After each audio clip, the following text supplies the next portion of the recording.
2021. En algunos segundos vamos a hacer enlace con Buenos Aires, nos vamos a ir hasta Buenos Aires para conocer la opinión de los especialistas, los consultores políticos, y en este caso del doctor Pablo Rojas Díaz, que es un analista, es un consultor político, experto en marketing político y en campañas electorales, que lo tenemos de manera permanente en el staff de comentaristas de Ánfora 2021, el agradecimiento por ello. Él es un consultor de nivel internacional, que ha participado en 20 procesos electorales en diversos países de Latinoamérica, especialmente Latinoamérica, y es un honor para nosotros tenerlo siempre. Representa a Ethos, una empresa que tiene su característica el análisis político y el manejo de campañas electorales. Y para nosotros, reitero, es un gusto siempre conversar porque sus palabras guían, y hemos tenido la oportunidad de conversar con Pablo en el antes, en el durante el proceso electoral, y esperemos también seguir conversando en el después, que es lo que se viene para nuestro país y para Latinoamérica, con todas estas corrientes de las etnias originarias cuyos representantes están participando, como en Chile, en las grandes decisiones de los países. El doctor Pablo Rojas Díaz, desde Buenos Aires. El saludo desde Lima, Perú. Pablo, bienvenido. Un gusto, ¿qué tal, Néstor? Gusto saludarte, buenas tardes para ti y para toda la audiencia. ¿Cuál es la visión? Después de algunos días que hemos tenido de zozobra en el tema electoral, todavía no está terminada la actuación del Jurado Nacional de Elecciones, Pablo, en cuanto a la proclamación.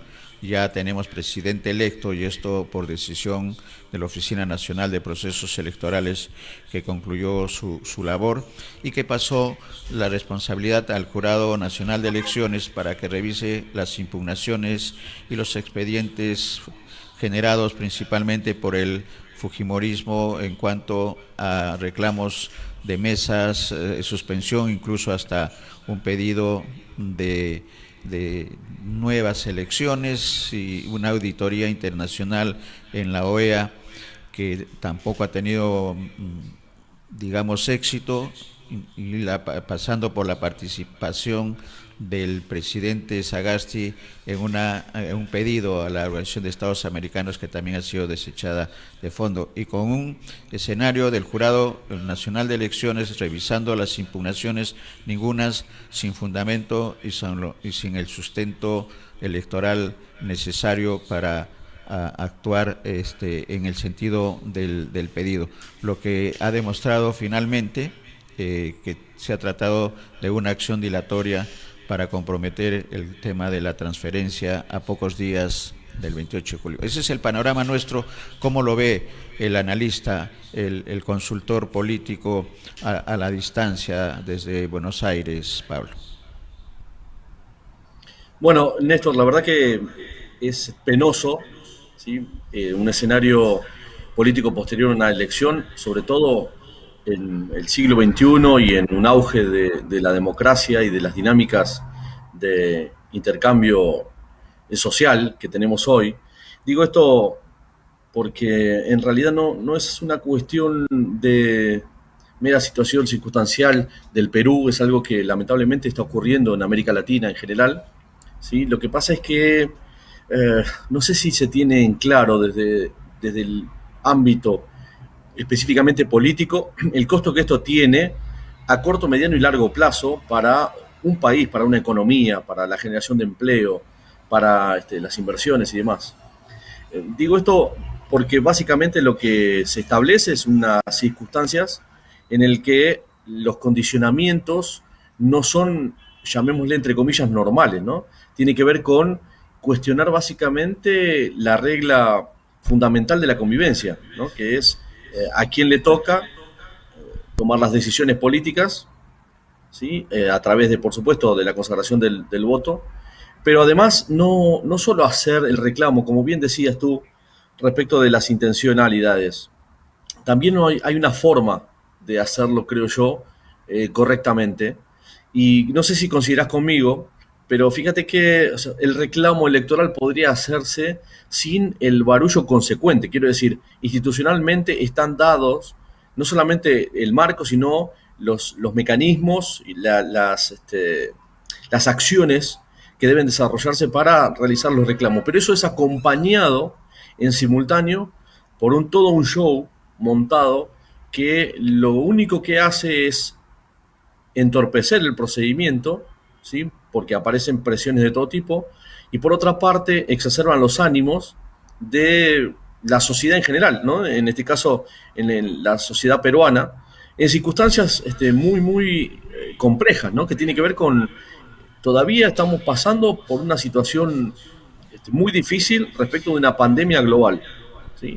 Con lo cual se han perdido puestos de trabajo, la economía global está condicionada, la local también, ¿sí? Y si a eso le sumamos la especie de campaña talibán por parte de los políticos, de todo aquello que no me conviene lo cuestiono y todo aquello que me conviene lo defiendo, entonces se entra en una lógica en el que nadie gana, ¿no? Es el juego de suma cero, que es el enemigo número uno de las democracias modernas.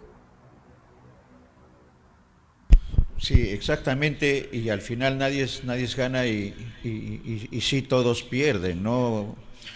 Pablo, y coincido totalmente contigo en la apreciación. Ahora, de lo que se trata es qué hacer frente a estas acciones que, como lo decía el anterior invitado nuestro, Oscar Díaz, que también tienes en la ubicación como comentarista, decía que el gran daño que está haciendo coincide con lo que tú estás señalando, Pablo, que está haciendo el fujimorismo, no se va a ver de inmediato, se va a ver en las acciones del próximo gobierno. Y hay una gran responsabilidad del presidente con respecto a iniciar, tiene el 28 de julio un mensaje presidencial, el primero que haría como presidente constitucional, y luego definir su Consejo de Ministros, su gabinete, el primer gabinete que tiene que formar, debe estar en formación, pero mientras no haya proclamación no se puede actuar. ¿Cuáles deberían ser los criterios inmediatos frente a esta emergencia? ¿En cuánto tiempo, Pablo, considerando el 28 de julio que está a la vuelta de la esquina y que todavía el jurado no lo ha proclamado? Mira, Néstor, creo que lo que se viene es una situación compleja porque podría decirte, a ver, lisa y llanamente, lo que ocurrirá si nada cambia, ¿sí? Es que no importa lo que diga el presidente, por más conciliador que se muestre, por más selectivo que sea a la hora de seleccionar sus palabras en el mensaje inaugural de su gobierno, ¿sí? En esta circunstancia actual, en esta situación en la que está, me refiero a esta invalidación, por así decirlo, desde el punto de vista de un grupo grande de electores sobre el resultado, esta invalidez proclamada llamémosle por impulso social, ¿sí? Para no poner algún tipo de adjetivo descalificante, porque por supuesto tienen sus intereses y hay que respetarlos, pero lo que hay que entender, que es bastante difícil que eso ocurra, dado, como te decía recién, las condiciones en las que hoy el escenario político está en el Perú, que se acepte el resultado. Y si no se acepta el resultado, claramente lo consecuente, ¿sí?, va a ser problemático. Quiero decir, si no ponemos punto final a la discusión y se aboca cada uno a lo que tiene que hacer, la discusión no se va a terminar y este gobierno va a ser desde su origen, es decir, de las bases que lo erige como tal, como gobierno, ¿sí?, va a ser cuestionado. Por lo tanto, de alguna manera le van a quitar legitimidad de acción y eso puede terminar, obviamente, en una nueva declaración de vacancia, ¿sí?, con lo que significa, de alguna manera, renovar la historia reciente sin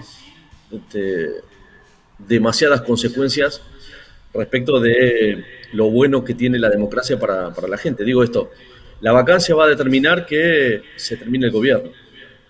Ahora, tenemos que ser optimistas y pensar que hay un dejo de madurez, de cultura política consolidada en cada uno de los movimientos, porque como bien decías, no gana nadie, pierden todos, que entiendan que, bueno, una vez que se defina, que haya un resultado establecido, cada uno tendrá que cumplir su rol y el rol fundamental de todo político es sostener la democracia. Es decir, jugar el juego de la democracia seriamente. Ahora, creo que para eso, para llegar a ese momento del discurso inaugural con una posibilidad real, espero que en la semana previa, por lo menos al discurso, haya suficientes reuniones para tener al menos el mínimo consenso. Esto es, establecer la convivencia política. ¿Sí? Pero Estaremos de acuerdo en algunas cuestiones, en otras no. sí, correcto. Dos escenarios ahí, Pablo. En el discurso presidencial es el hecho del primer gabinete. Y el segundo es que el discurso lo da en el Pleno del Congreso Nacional, donde tiene 37, Perú Libre tiene 37 congresistas, ¿no es cierto? Y de esos 37 nos representan frente a 130 una mayoría que le permita gobernar. Tiene que enviar también un mensaje al Congreso de la República, que es el que le va a permitir la gobernabilidad, uno, y dos, superar el peligro de la vacancia, como bien señalas. ¿Cuál deberían ser los lazos que tendría que, las señales que tendría que emitir en el mensaje dirigido al Congreso de la República? Y en ese escenario está una promesa que hizo al pueblo peruano Pedro Castillo y que ha sido de alguna manera uno de los puntos importantes de la votación y que se refiere a la constitución política de nuestro país y la necesidad de una nueva o de cambios. Entonces ahí tiene que también seguramente, espero tu comentario, hacer algunos replanteamientos o observar mejor el panorama siendo ya presidente de la República con respecto a la constitución política de nuestro país. Mira, como recomendación primaria, lo que se podría decirle al presidente electo después de las elecciones recientes, tiene que ser un discurso realista. ¿Sí? Creo que es la única manera de poder abordar una gestión de gobierno que no va a ser sencilla, no solamente por el tema de las circunstancias políticas que tiene esta disputa todavía jurídica de los resultados, sino también por lo que le toca en términos de circunstancias, ¿sí? Circunstancias económicas, circunstancias de salud. Y en ese sentido, como te decía también, ojalá refleje o pueda anunciar, ¿sí?, acuerdos mínimos que le permitan a la oposición y al gobierno llevar adelante la nación del Perú con la mayor normalidad posible. Por supuesto que tiene entre sus principales proyectos la reforma constitucional. Y en ese sentido, es probable que pueda conseguirse algún acuerdo mínimo, a pesar de que no tenga la suficiente fortaleza legislativa para llevarlo a cabo, pero creo que se apelará, supongo, a la participación mayoritaria, ¿sí? Hará una especie de referéndum o algo por el estilo.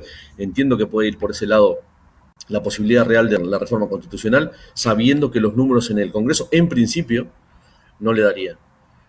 Creo que los anuncios, como te decía, para mí tienen que ser muy realistas, ¿sí?, en términos de cuál es la situación, qué es lo que se enfrenta, ¿sí?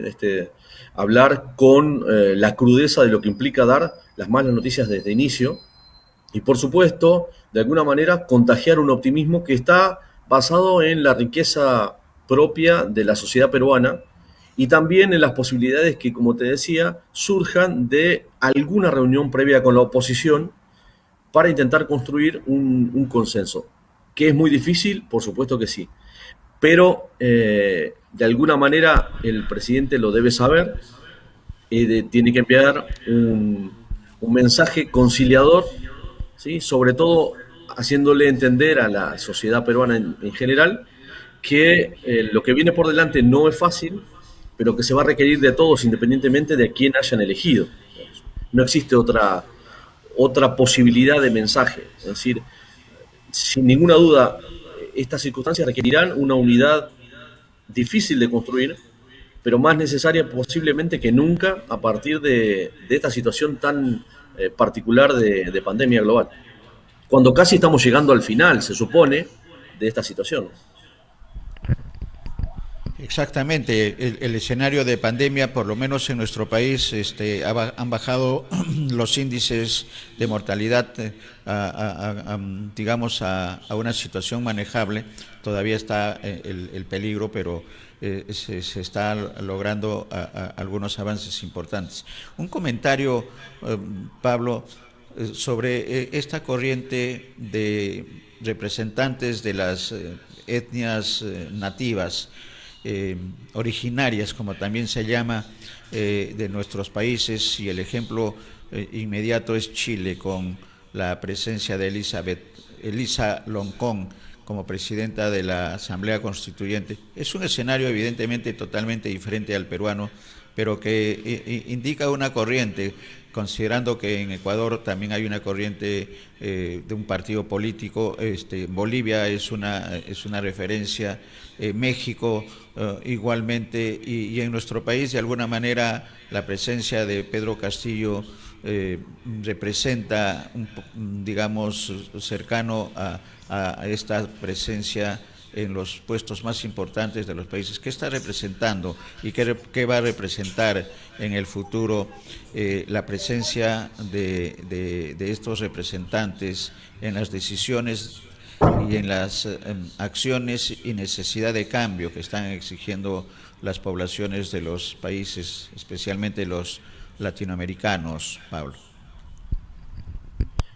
Muchas gracias, Néstor. Una excelente pregunta, y te voy a pedir a ti y a la audiencia que me acompañen a caminar por un filo de la navaja que implica esta temática.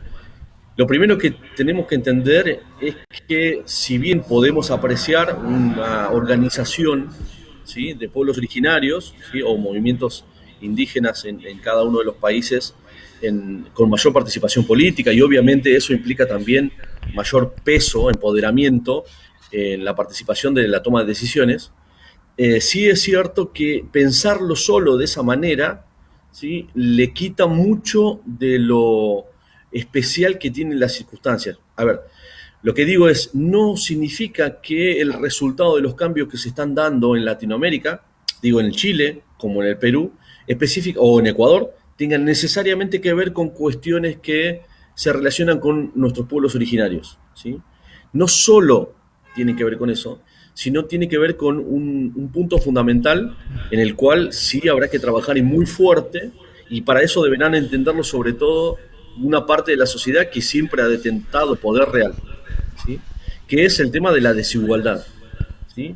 Nuestros países tienen, y esto dicho por mí, por cualquier especialista del mundo, elijan ustedes el país, la universidad, etcétera, y cuando les hablen de Latinoamérica y de nuestros países en particular, les van a señalar que resulta casi inadmisible que los sistemas políticos y los sistemas económicos sigan funcionando. Parece imposible que funcionen, al menos de la teoría, con semejante desigualdad. Nosotros tenemos que el 5% de la sociedad que más ingresos tiene, ¿sí?, multiplica por 10 o por 15 lo que gana el 5% que menos recibe. Y hay casos extremos. Si esto lo regionalizas, vas a ver que en muchos lugares se multiplica por 20 o 25. ¿Sí? Entonces, ¿cómo de alguna manera tenemos que trabajar para construir por lo menos una economía más justa? Y esto no tiene que ver con una cuestión de ideales, tiene que ver con la lógica capitalista mismo. Es decir, yo produzco algo, necesito que alguien lo compre, pero si no hay nadie que lo compre, obviamente me voy a la ruina. Y ahí está cómo encontrar el equilibrio y hacer que las economías crezcan con una dosis de igualdad mayor a la sostenida hasta ahora. Incluso, mira, desde el punto de vista tradicional, economicista tradicional, para Chile se habla de un modelo económico exitoso desde el punto de vista de rendimiento económico, financiero, ¿sí?, tasa de crecimiento, etcétera. Lo cierto es que el nivel de desigualdad ha sido creciente, por lo tanto, una mirada economicista en ese sentido, o la tradicional mirada economicista en ese sentido, es extremadamente peligrosa porque solo miras los números de la economía y no ves el impacto desde el punto de vista social, ¿no? Eh, en ese sentido, creo que el mayor motor de estos movimientos, que por supuesto son de rebeldía, ¿no? De pretender el cambio, se relaciona mucho con eso, porque la desigualdad no solo se transfiere al sistema económico, ¿no? Eso empieza a replicarse en el sistema educativo, en el sistema de salud, ¿sí? En la seguridad, etcétera. Es decir, no se trata solo de lo material, de lo desigual que tiene que ver con el acceso a lo material, sino también con el acceso más importante. Claramente la diferencia entre la gente que más dinero tiene y la gente que menos tiene no solamente es respecto de la ropa, la comida que tiene, sino el acceso a la calidad educativa, el acceso a el agua, ¿sí? El acceso a un servicio de salud adecuado, ¿sí? Etcétera. Yo creo que es cierto que, y me parece muy bien que eso ocurra, que los pueblos originarios tienen un rol importante en la transformación que se está dando en los sistemas legales, normativos y políticos de nuestros países. Pero, insisto, me parece que no es ese el eje fundamental, sino el problema grave de la desigualdad, ¿sí? Por eso le decía caminar en el filo de la navaja, ¿no? Es decir, miremos la Totalmente. desigualdad sin dejar de atender la particularidad de esta participación política creciente y bienvenida. Correcto, correcto, de manera que no se trata del origen de la persona, sino acá se trata de una desigualdad que está afectando a la población de todos los países, y que en todo caso irrumpen algunos representantes de algunas etnias, por la situación ya de abandono por parte del Estado de todos los países, y Colombia también. Creo que Pablo en esa línea coincide totalmente, porque lo que está ocurriendo en Colombia también es un movimiento de los pobres colombianos, que están pidiendo a gritos cambio, como también se ha pedido en Chile, y como está ocurriendo también en nuestro país. Hay un tema de desigualdad de la riqueza en el caso peruano, que ya llegó a los límites en las que los gobernantes a partir de la fecha tienen que buscar cumplir la deuda del Estado con sus ciudadanos, y en este caso en el Perú, Pablo, con los más pobres, que son los que han manifestado con su voto esta necesidad. Y en democracia, además, sin necesidad de otro tipo de acciones, manera que las etiquetas de izquierdista, de comunista, dejan y quedan sin ningún valor frente a las necesidades del pueblo, no solamente del Perú. Estamos hablando, como bien dices, de Chile, de Bolivia, de Colombia, de Ecuador, y de todos los países latinoamericanos en la que la pobreza se ha acentuado de manera alarmante, y ahí se requiere cambios estructurales urgentes.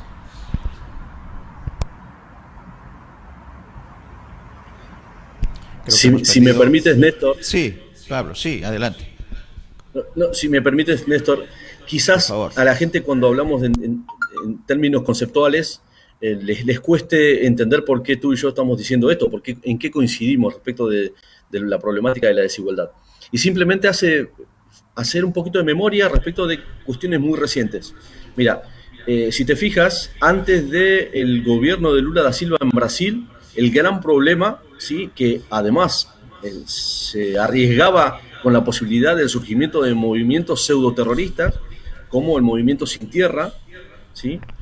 De a poco, con el gobierno de Lula, que ha sido uno de los que mejor ha manejado el tema de la distribución. En Brasil mejoró la distribución del ingreso a partir de un gobierno, ¿sí? Que entendió que el problema más importante a solucionar en breve era el de la desigualdad, ¿sí?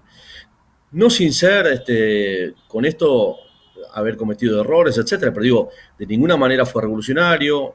Por supuesto, tenía una posición política, porque es lo que corresponde a cada gobierno, ¿sí? Pero mejoraron los índices de distribución, mejoraron la incorporación al sistema educativo, a salud, etcétera, y eso fue posible, ¿sí? Con determinadas medidas. Es decir, y eso muchas veces se confunde esto de lo que bien decías vos, ¿no? De la posición ideológica del comunismo, etcétera. No hay nada más peligroso para el sistema capitalista que la desigualdad. ¿Sí? No hay nada más insidioso, más provocador, más, te diría, revolucionario que la generación de la extrema pobreza. Es decir, y eso queda muy claro. Los marxistas mismos hablan de cómo las políticas que aparecen desde una especie de centro izquierda terminan haciendo que el capitalismo perdure.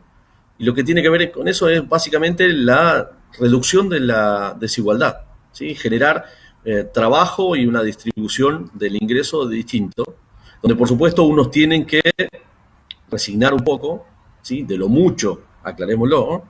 De lo mucho que se llevan, y encontrar mecanismos para que esa redistribución del ingreso se vea en un efecto lo más rápido posible en lugares donde, como decías vos, no es que el Estado está ausente, el Estado no existe, o sea, no es posible que la gente reconozca qué es público y qué es privado, porque no apareció nunca el Estado. O sea, no es que, porque ausencia, o sea, el Estado ausente estuvo y se fue, ¿no? Hay lugares en nuestros países donde el Estado no estuvo nunca.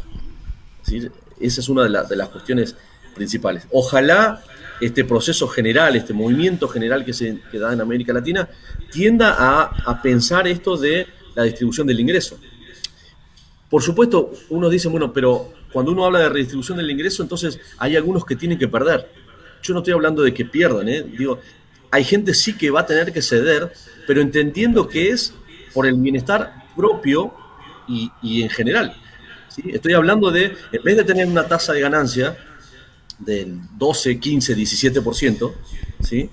Hablar de tasas de ganancia un poco más cercanas a la lógica de los países desarrollados. ¿No? En los países avanzados una tasa de ganancia de entre el 3 y el 5% se considera exacerbante. Nosotros tenemos aquí tasa de ganancia, por eso tenemos la desigualdad que tenemos, ¿no? La desigualdad económica, cómo se concentra la riqueza muy fuerte y muy rápido, porque la tasa de ganancia se vuelve sideral. Entonces, bueno, ¿cómo se hace eso? Bueno, obviamente con algún mecanismo de redistribución, que para que la gente lo entienda es simplemente cobrarle impuestos a determinadas actividades, ¿sí? Donde por ahí la ganancia está muy concentrada, y con eso generar trabajo, es decir, obras focalizadas que permitan que más gente trabaje, reciba salarios y empieza a generarse la dinámica estructural de una economía capitalista. Exactamente, un poco la solidaridad, ¿no?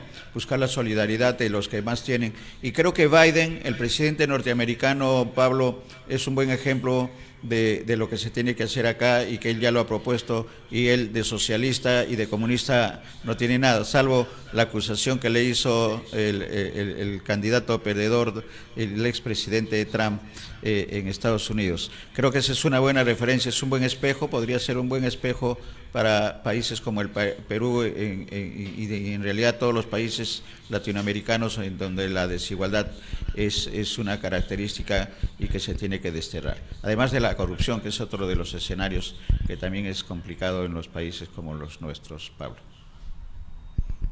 Sí, ahí, bueno, dos cosas que decías. Lo primero también es que recordemos lo que la propuesta política o la gestión política que lleva adelante Biden está apoyada, ¿sí? Por los principales capitales de Estados Unidos, ¿sí? Que son los que claramente saben que el nivel de desigualdad lo que hace es romper el sistema. Y nadie quiere que se rompa el sistema, mucho menos los poderosos, ¿sí? En ese sentido, conservarán su lugar de poder, el poder real económico lo seguirán teniendo. Lo que saben es que si no reparten, por así decirlo, si no resignan una parte, ¿sí? Pierden todo, incluso su posición de poder. Y con respecto a lo que decías, con esto de la corrupción, por supuesto, el gran problema que tiene que ver con las políticas redistributivas en nuestros países son las estructuras corruptas, ¿no? Esto de generar obra pública ¿sí? Nos lleva claramente a los casos recientes, digamos. Odebrecht, ¿sí? Que ha barrido por toda Latinoamérica. ¿Cómo generar obra pública sin que se genere focos de corrupción? Bueno, ese es uno de los grandes desafíos desde el punto de vista operativo que tienen que llevar a cabo los gobiernos, entendiendo que incluso hasta los corruptos deberían entender que posiblemente esta sea la última oportunidad antes que el sistema se rompa. Es decir, si redistribuimos, que esa redistribución llegue a quien corresponde, implicará que el sistema se enriquezca, ¿sí? De otra manera, lo único que va a suceder es esto que decíamos antes, ¿no? Estar encerrados entre políticos que juegan al juego de suma cero, es decir, gano yo, no gana nadie, y una economía donde pierde la gran mayoría y solo muy pocos ganan. En esa ecuación, ¿sí? Nos lleva solamente al desastre. Siendo optimistas, todos tienen que entender que cuando todos pierden, eso puede hacer que el sistema estalle. Por eso te decía que para mí tenemos que ser optimistas, pensar que el sistema político puede entender que se quiere un consenso mínimo, sostener la democracia, el funcionamiento de un gobierno, y después se debatirá cada una de las gestiones en el lugar que corresponda de forma institucionalizada. Y la señora Fujimori puede que tenga otra oportunidad de candidatearse y nunca se sabe cuál puede ser el resultado electoral. Por supuesto que, entiendo, hay algunas cuestiones judiciales que tendrá que atender primero. Exactamente. Creo que esa es la solución y la actitud que debería tener el empresariado, en este caso peruano, que ha sido considerado por algunos comentaristas, yo no comparto totalmente, pero la califican de cavernaria, ¿no? De haberse quedado en el tiempo, y es un momento ya de la reflexión de los que han acumulado más riqueza en nuestro país, y esa tarea bastante difícil que la tiene el, el presidente electo Pedro Castillo. ¿Algún comentario adicional, Pablo, con el agradecimiento por el tiempo y los conocimientos? No, por favor, Néstor, es un placer poder compartir esta charla que además creo que es significativa en tanto y en cuanto pueda aportar, ¿sí? A veces uno cree que aporta para aclarar y termina confundiendo, espero que no sea este el caso. Pero simplemente la última reflexión que quería de alguna manera proponerte, que la hagamos en conjunto, que es la idea, o como por lo menos florecen o dan frutos todo pensamiento en este sentido, el político, el económico, el social. Compartido, ¿sí? Genera buenos resultados. Digo, tenemos una referencia además en Argentina, ¿sí? Que deberían conocerla los políticos, creo que la conocen, pero deberían recordarla. En algún momento, en Argentina, con la crisis del 2001, una crisis económica que derivó en una crisis política, ¿sí? Los argentinos gritaban por la calle que se vayan todos, ¿sí? Ajá. Eso rompió el sistema político absolutamente, es decir, no había nadie que se hiciera cargo de nada. De un día para otro, nada funcionó, ¿sí? ¿Cuánto puede durar eso? Para nosotros, para seres humanos que vivimos en el siglo XXI, que nos conectamos a Internet, que necesitamos de la luz eléctrica, el agua potable, digo, no puede durar demasiado, pero el daño estaba hecho. O sea, por supuesto, se puso en marcha de nuevo porque que se vayan todos no le servía a nadie, ni siquiera a los ciudadanos enojados que pedían que se fueran todos. Entonces, a los políticos recordarles que existe el peligro real de que la gente salga a la calle y diga que se vayan todos, ¿sí? Y eso no le va a servir a nadie, no le sirve a nadie, ¿sí? Ni siquiera haciendo una elección de nuevo, donde posiblemente el resultado se repita, ¿sí? Y ni hablar para los trabajadores, ¿sí? La gente que dice tengo que levantarme mañana a trabajar, haciendo el esfuerzo no solamente para hacer mi trabajo, sino luchar contra los miedos de no perderlo. Entonces, creo que tenemos que ser más que nunca constructivos, ¿sí? Por supuesto, eso no significa de ninguna manera abandonar posiciones, sino simplemente trabajar en construir el consenso mínimo, que es el puente que nos lleve a sostener una democracia, un sistema económico que por supuesto tiene sus defectos y hay que readecuarlo, perfeccionarlo, sobre todo con esto de la distribución desigual del ingreso, Y si hay que modificar normas, etcétera, qué mejor que hacerlo en democracia. La otra alternativa, ¿sí?, es que perdamos todos. Así es.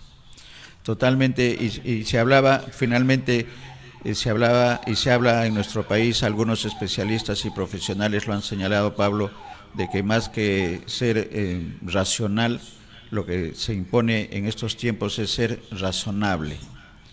Ser razonable, la Claro, tal cual. inteligencia no emocional ni racional, sino la razonabilidad, que creo que esa es la palabra clave. Muchas gracias Pablo. Como siempre, vamos a estar atentos, a lo mejor lunes o martes volvemos a pedir un poco de tu tiempo para el comentario de estas recomendaciones. Nos quedamos con algunas recomendaciones. Discurso realista, la que tiene que realizar Pedro Castillo el 28 de julio, y anuncios con acuerdos mínimos para construir la unidad. Muchas gracias Pablo, en nombre de todos nuestros televidentes, especialmente los peruanos. Muchas gracias en nombre también de Áncora Muchísimas gracias. 2021. Un abrazo hasta Abrazo Buenos enorme, Aires. abrazo enorme a Abrazo. todo el Perú. Muchas gracias. Gracias también. El experto, consultor político Pablo Rojas Díaz ha estado con nosotros desde Buenos Aires, poniendo los puntos sobre las IES de la situación peruana, la situación latinoamericana, que la aparición de personalidades de las etnias es no es que estén las etnias interviniendo en política, sino que la situación económica, la pobreza económica está obligando a que sus representantes, y en este caso de los pueblos originarios, aparezcan en la escena nacional, lo que significa también una atención a los partidos.